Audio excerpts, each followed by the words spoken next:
En este video vamos a estudiar los números racionales. Estos números se simbolizan con la letra Q mayúscula. Estos números son de la forma A sobre B, lo que se conocen también como fracciones. Este conjunto incluye también los números negativos, por ejemplo 4 tercios, menos 2 quintos, 8 novenos. A y B pueden ser cualquier número entero, excepto B nunca puede tomar el valor de 0. Vamos a ver entonces este ejemplo. Un pastel se divide en 8 partes iguales. ¿Qué fracción del pastel representa una de las partes? Entonces la fracción que me representa esta situación es esta, 1 sobre 8 o también 1/8.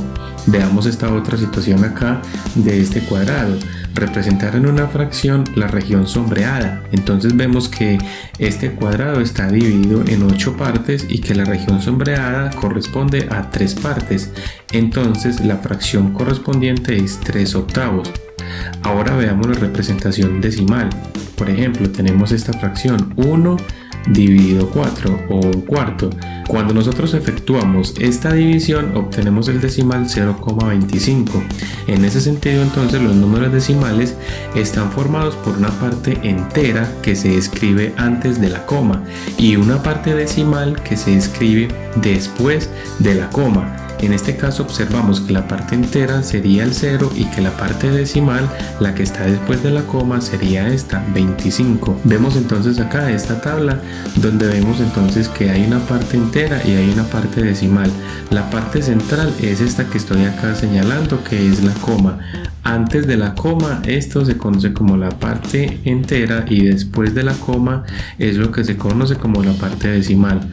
Antes de la coma entonces vemos los diferentes números con sus posiciones, unidades, decenas, centenas, unidades de 1000 y así sucesivamente, decenas de 1000, centenas de 1000, en fin, todas las que se puedan entonces obtener.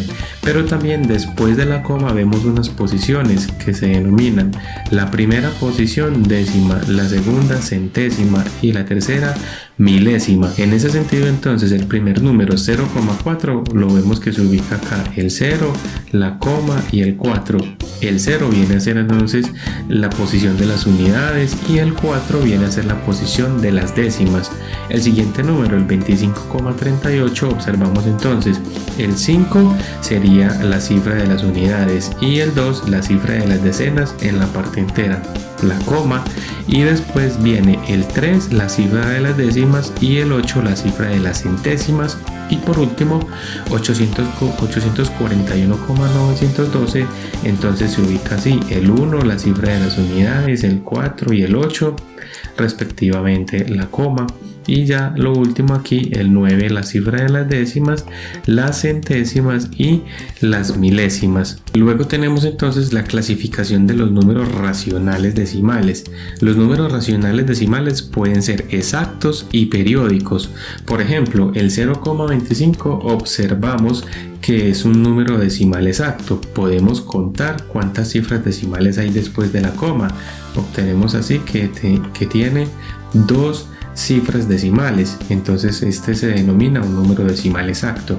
Pero el siguiente caso es este, 1 dividido 3. Cuando realizamos esa operación obtenemos 0,3333 infinitamente. En ese caso la representación sería 0,3 y encima del 3 le colocamos una rayita que indica que el 3 se repite infinitamente. Este tipo de decimal se conoce como decimal periódico puro. Y por último esta fracción 7 dividido 15, entonces obtenemos este decimal 0,46666. Observamos que el 6 es el que se repite infinitamente. Entonces la rayita no se le coloca al 4, sino que solamente se le va a colocar al 6, indicando que el 6 se repite infinitamente. Quiere decir entonces que este es un número decimal periódico mixto. Finalmente entonces unos ejercicios propuestos como tarea para que ustedes realicen.